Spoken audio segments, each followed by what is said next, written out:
Shalom, selamat hari Minggu untuk semua anak-anak Par GKI Tamalandrea yang ada di rumah. Apa kabarnya hari ini?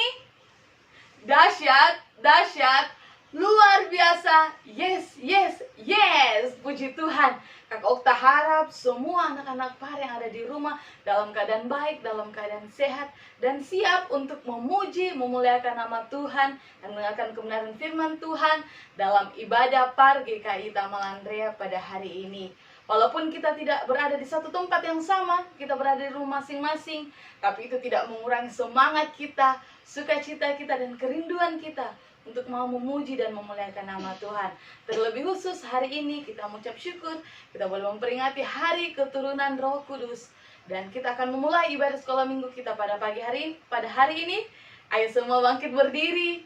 Kita angkat pujian yang mengatakan, Bapa Engkau sungguh baik.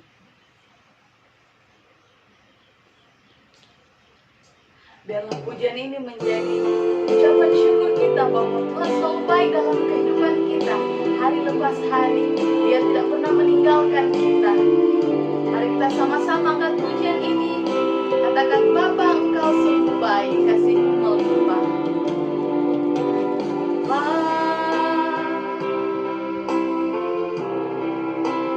Engkau sungguh baik.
kerajaan surga. Terima kasih Tuhan, sepanjang minggu Tuhan sudah menyertai kami, Tuhan sudah memelihara kami, memberikan kami kekuatan, kesehatan. Dan hari ini Tuhan kami boleh bertemu dalam ibadah online PARGKI Taman Andrea. Kami mau bersekutu, memuji, memuliakan nama Tuhan.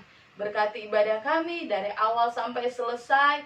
Biarlah jadi seturut kehendak Tuhan. Berkati guru-guru yang akan mengambil pembagian dalam pelayanan hari ini. Berkati anak-anak yang ada di rumah. Berikan mereka semua konsentrasi dan fokus yang baik untuk memuji dan memuliakan nama Tuhan. Inilah doa kami. Kami siap memuji memuliakan nama Tuhan. Dalam nama Tuhan Yesus kami sudah berdoa. Haleluya. Sama-sama katakan amin. Masih semangat memuji Tuhan? Amin. Kita angkat pujian yang mengatakan ku menang bersama Yesus Tuhan, dan disambung dengan bila roh Allah ada di dalamku. Dan sebentar lagu yang kedua kita akan menjalankan persembahan di tengah-tengah kita. Kita angkat pujian dengan penuh sukacita. Kalau roh Allah ada dalam kita dan kita siap bersukacita.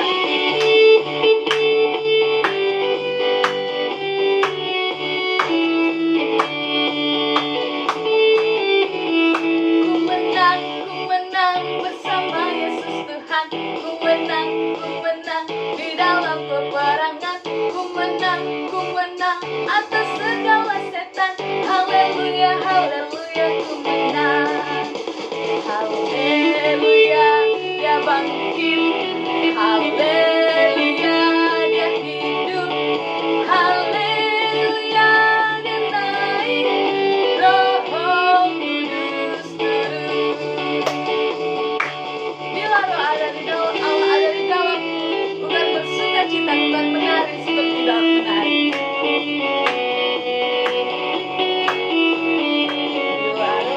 Ada di dalamku, bukan menari seperti dan menari.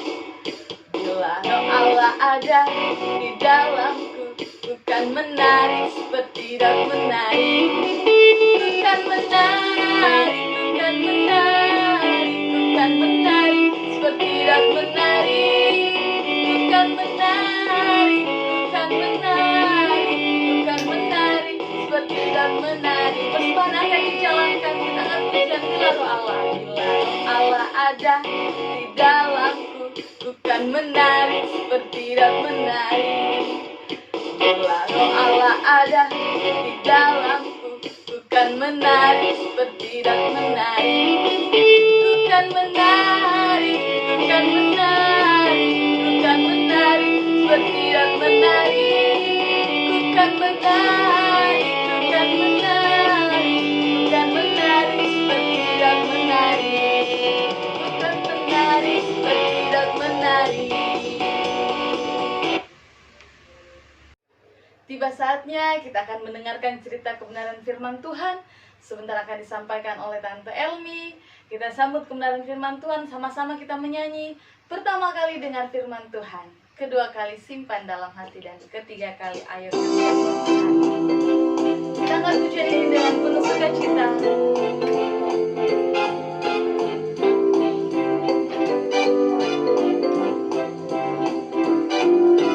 Pertama kali dengar firman Tuhan, kedua kali simpan dalam hati, ketiga kali pikul salib Yesus, keempat kali ayo kerja buat Tuhan. Tanganku kerja buat Tuhan, mulutku memuji namanya, kakiku berjalan cari jiwa, upahku besar di surga. Kita ulangi pujian ini. Pertama kali dengar firman Tuhan.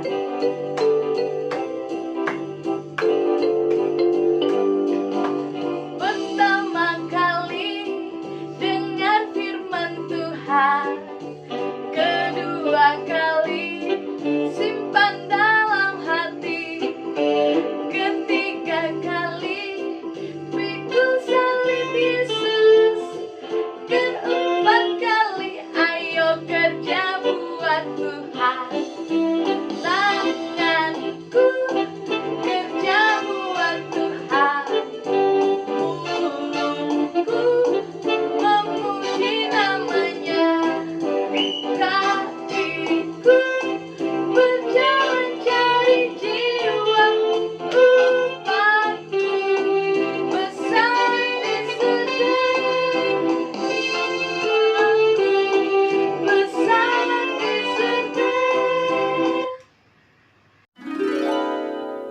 Roh Tuhan datang untuk menolong.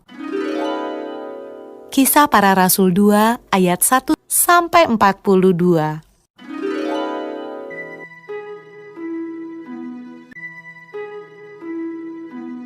Setelah Yesus naik ke surga, murid-murid dan orang-orang yang percaya kepada Yesus berdoa di sebuah ruangan besar.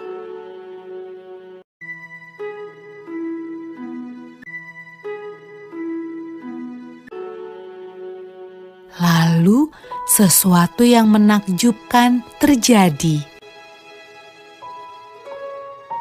Awalnya terdengar seperti tiupan angin yang kencang.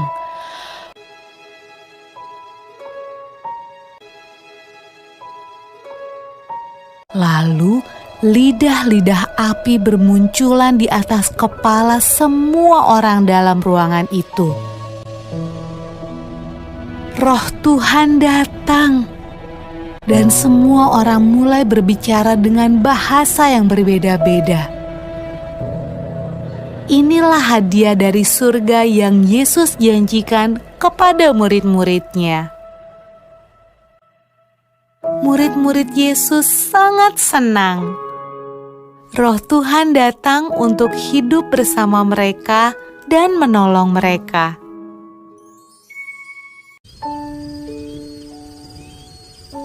Pada malam ketika Roh Tuhan turun ke atas murid-murid Yesus, ada banyak orang asing di Yerusalem.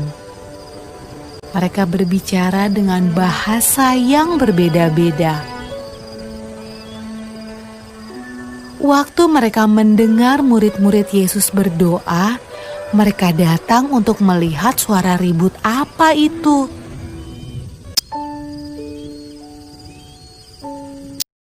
Mereka menemukan murid-murid Yesus sedang menceritakan perbuatan Yesus yang ajaib.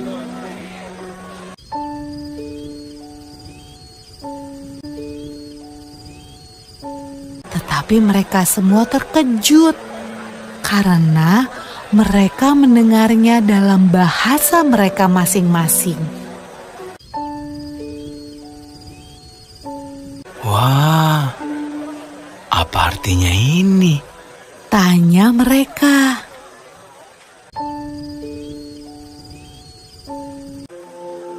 Roh Kudus selalu membantu semua orang yang mengikut Tuhan Yesus sampai sekarang.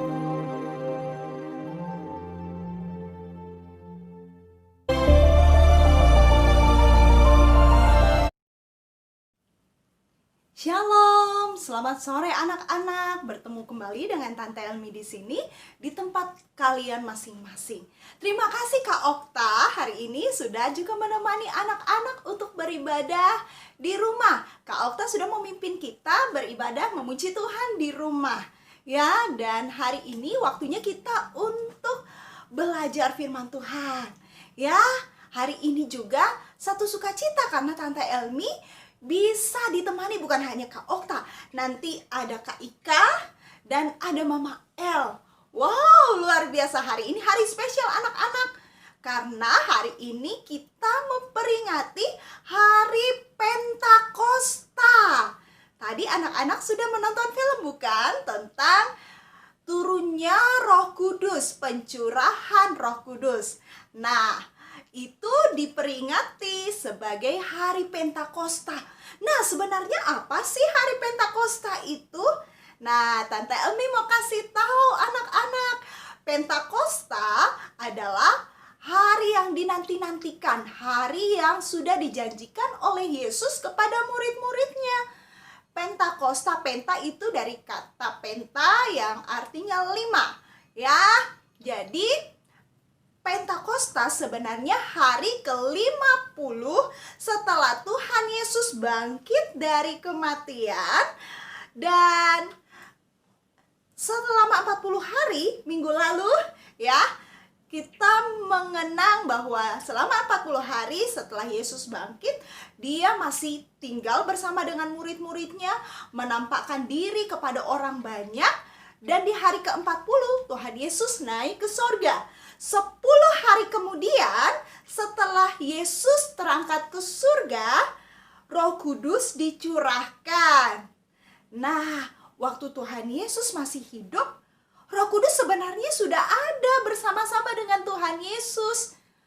Waktu Tuhan Yesus dibaptis, Alkitab katakan bahwa Roh Kudus turun dalam bentuk burung merpati.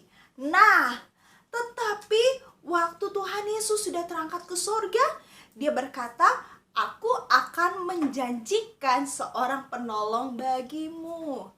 Aku akan menjanjikan penolong bagimu."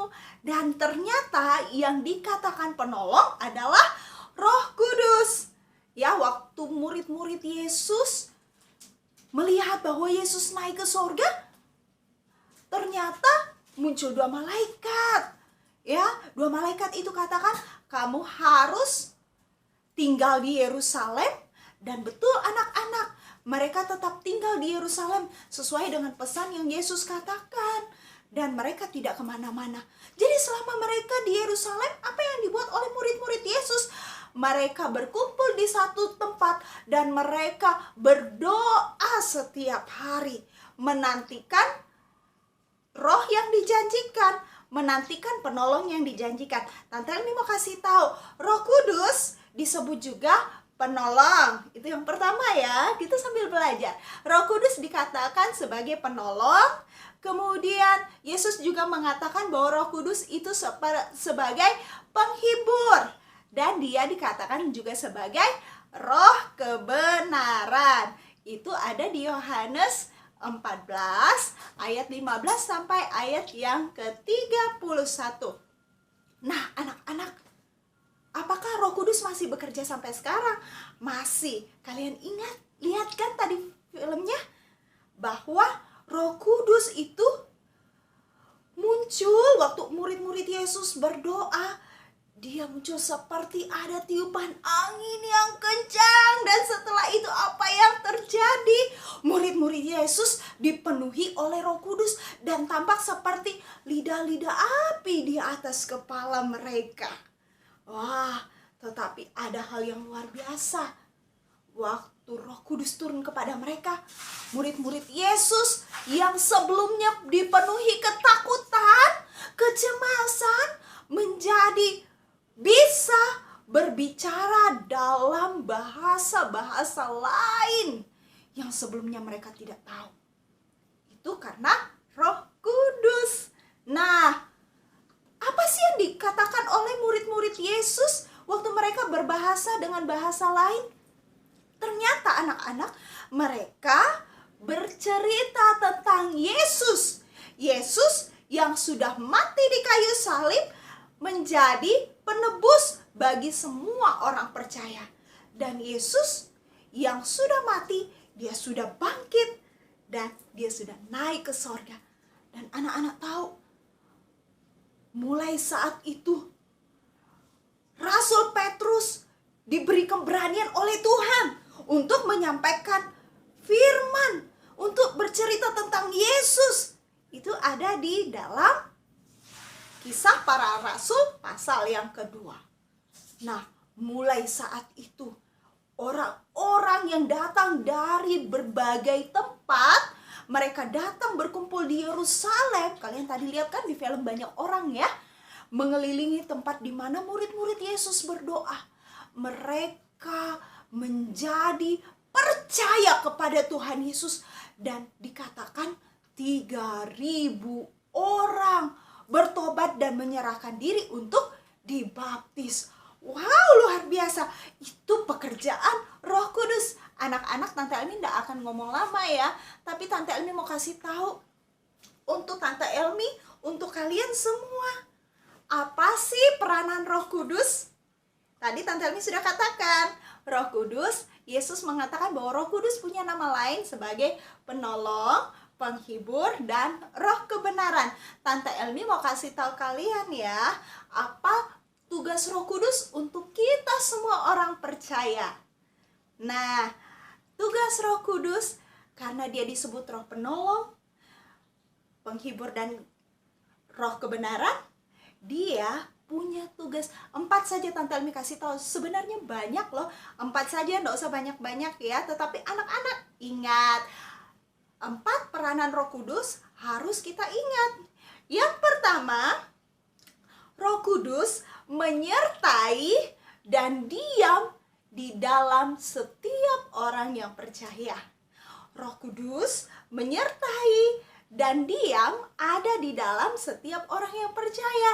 Kalau kalian mau mengalami Roh Kudus, tetap berdoa. Katakan, Tuhan, saya mau Roh Kudus selalu menyertai saya.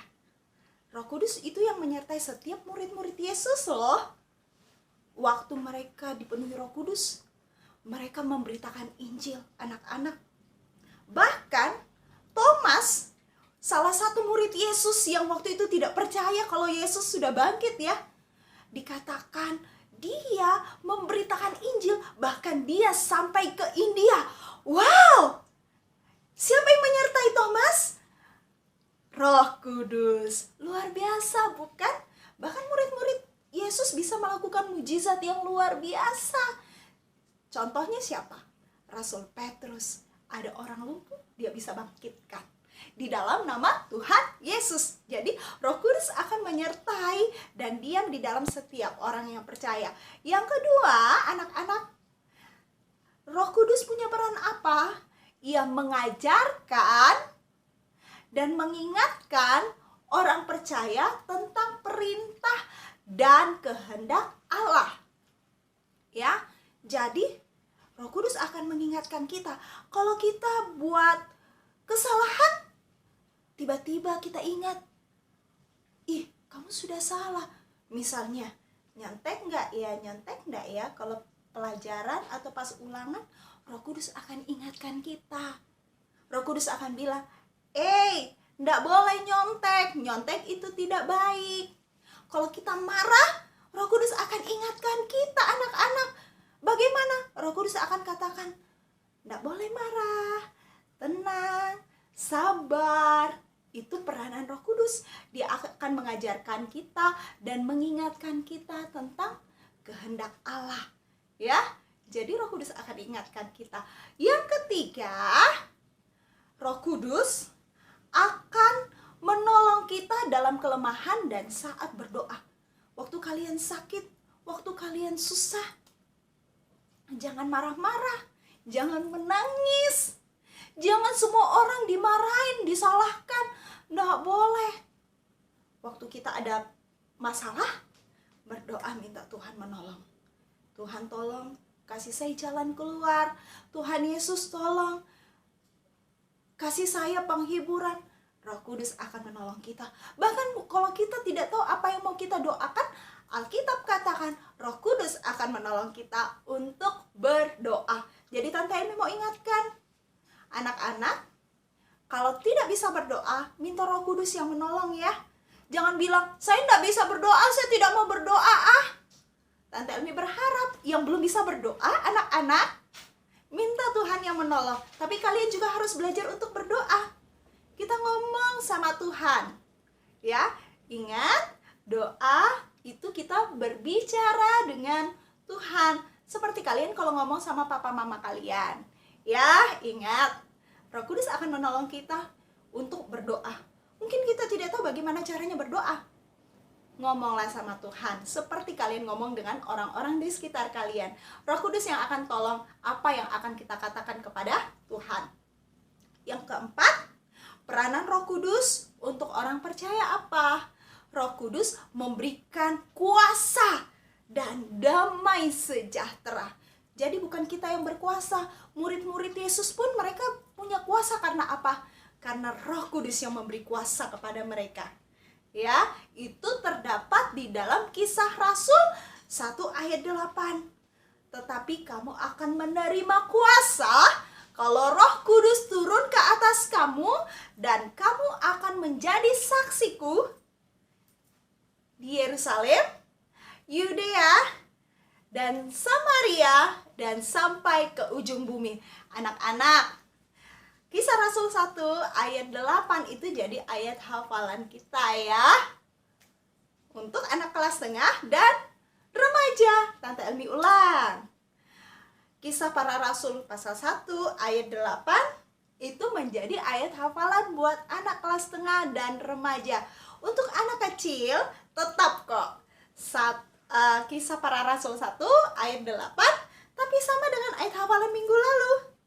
Kamu akan menjadi saksiku. Pendek kan?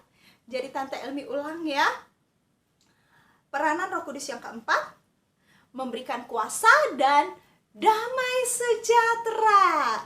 Jadi Roh Kudus yang akan membuat kita bersuka cita, merasa damai sejahtera. Damai sejahtera berarti kita tidak merasa susah, tidak merasa gelisah.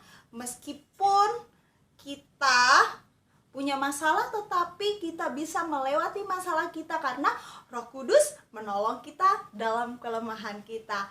Luar biasa ya anak-anak, kita sudah belajar tentang Roh Kudus.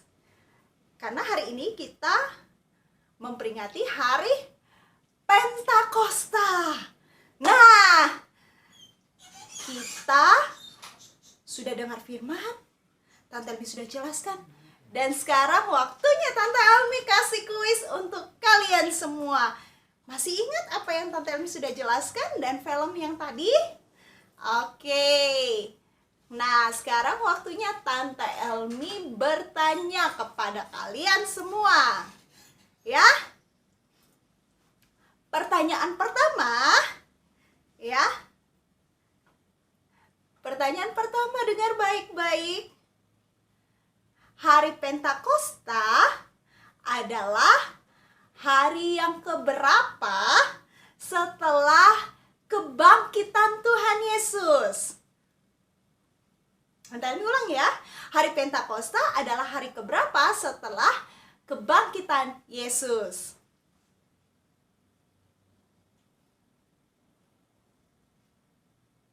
Oke, jawabannya di sini.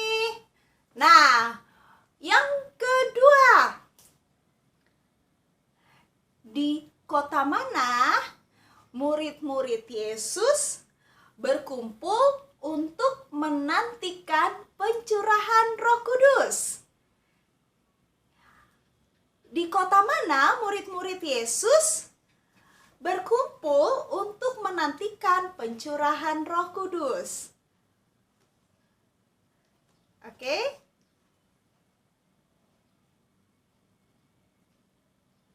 Nah, pertanyaan yang ketiga. Siapa di antara murid-murid Yesus yang berkhotbah kepada orang banyak pada hari Pentakosta? Nanti ulang ya. Siapa murid Tuhan Yesus yang berkhotbah kepada orang banyak pada hari Pentakosta?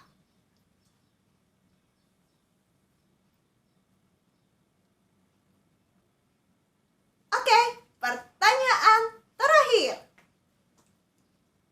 Tante Elmi mau tahu. Tadi Tante Elmi sudah sebutkan 3 sebutan dari Roh Kudus. Nah, tolong sebutkan yang Tante Elmi belum sebutkan ya. Tante Elmi akan sebutkan 2 saja dari nama lain Roh Kudus yang disebutkan berdasarkan Yohanes 14. Ya, sebutkan yang Tante Elmi belum sebutkan. Yang pertama, Roh Kudus disebutkan sebagai penolong. Yang kedua, Roh Kudus dikatakan sebagai penghibur. Yang ketiga apa ya?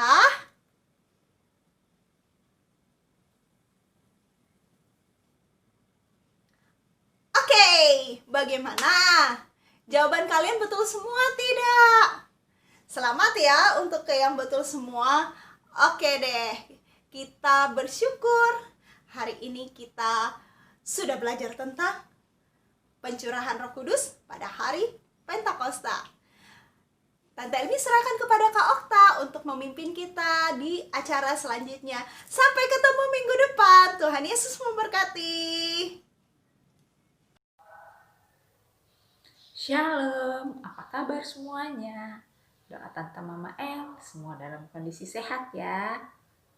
Lama ya kita tidak bertemu, tidak berkumpul bersama-sama untuk memuji dan memuliakan nama Tuhan. Tapi gak usah sedih, kan masih bisa ibadah lewat online. Gak kalah seru kan? Tetap ada pujian, ada cerita Alkitab, dan persembahannya tetap dijalankan ya. Pesan dari Tante Mama El, semua rajin belajar, rajin berdoa, rajin baca Alkitab, rajin cuci tangan, jaga kebersihan, dan kenakan masker saat harus keluar rumah. Oke, tetap semangat ya. Sampai ketemu lagi. Tuhan Yesus memberkati. Adik-adik, kita mau berdoa, semuanya lipat tangan, tutup mata, kita berdoa. Bapa dalam kerajaan surga, kami bersyukur Tuhan pada sore hari ini Tuhan boleh membimbing kami dalam melaksanakan ibadah sekolah minggu online. Kami juga bersyukur Tuhan masih tetap memberikan kekuatan kesehatan bagi setiap anak-anak sekolah minggu. Terima kasih Tuhan, dan pada sore hari ini anak-anak sekolah minggumu telah mendengarkan kebenaran firman Tuhan. Biarlah kebenaran firman Tuhan itu dapat tertanam baik dalam setiap adik-adik sekolah minggu. Dan biarlah ya Tuhan, kemanapun mereka melangkah, mereka dapat mengingat semua firman Tuhan yang telah mereka dengar. Terima kasih Tuhan, hamba-Mu Tante Elmi yang sudah menyampaikan firman Tuhan. Mari Engkau tetap memberkati di dalam keluarga, terlebih di dalam pelayanan selanjutnya Tuhan. Terima kasih Bapa. Pada sore hari ini Tuhan, anak-anak-Mu juga Tuhan sudah memberikan korban syukur sebagai persembahan mereka. Mari Engkau memberkati setiap persembahan yang sudah diberikan, biarlah itu dapat dipakai untuk pekerjaan dan pelayanan Tuhan. Terima kasih Tuhan, pada sore hari ini kami akan mengakhiri ibadah sekolah minggu online kami. Biarlah Tuhan terus memberkati kami, setiap anak-anak sekolah minggu dimanapun mereka berada Tuhan. Biarlah Tuhan senantiasa memberikan kekuatan, kesehatan senantiasa hanya daripada Tuhan. Terima kasih Tuhan, Engkau memberkati setiap orang tua sekolah minggu dimanapun mereka berada. Tuhan memberikan kekuatan, memberikan sukacita, damai sejahtera, pemeliharaan daripada Tuhan. Terima kasih Bapa di surga. Kami akhiri ibadah kami di dalam nama Tuhan Yesus. Semua yang telah diberkati oleh Tuhan sama-sama katakan amin. Puji Tuhan, ibadah sekolah minggu kita telah selesai. Sampai jumpa minggu depan. Selamat hari Minggu. Tuhan Yesus memberkati.